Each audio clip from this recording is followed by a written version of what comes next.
নমস্কার, এসপিএন চ্যানেলে আপনাদের স্বাগত। এই মুহূর্তে আমি আছি অটো এসসির কোচ।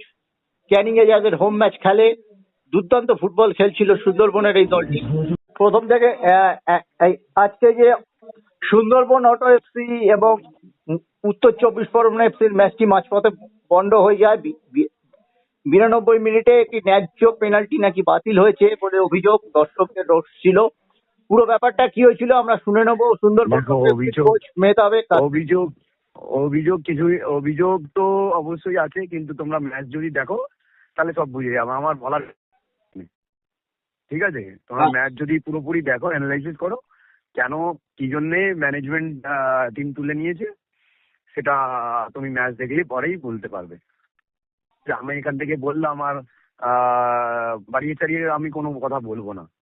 ম্যাচটা দেখো, ভিডিও দেখলেই বোঝা যাবে, ম্যাচটা দেখলেই বুঝতে পারবে, ঠিক আছে? কেমন কতটা খারাপ লাগছে না, কতটা খারাপ লাগছে? খারাপ তো অবশ্যই লাগছে। টিম ভালো জায়গায় আছে, 10 জনে, তাও 10 জনে আমরা সারাক্ষণ খেলেছি, মানে সেকেন্ড হাফের পর থেকে 10 জনে খেলেছি, ঠিক আছে? ফার্স্ট হাফে রেড কার্ড হয়েছিল। হ্যাঁ, তো এখন তো খারাপ তো লাগার কথা। একটা ভালো জায়গা ছিল টিমটা, ঠিক আছে? ওইটা ম্যাচ না দেখলে তুমি এটা তুমি করতে পারবে না। তোমাকে নকআউটে যাওয়ার সুযোগ কমে গেল? না, সুযোগ তো এখনো আছে, সেটা নয়, কিন্তু আমাদের পেনটা তুমি ম্যাচ দেখলেই বুঝতে পারবে।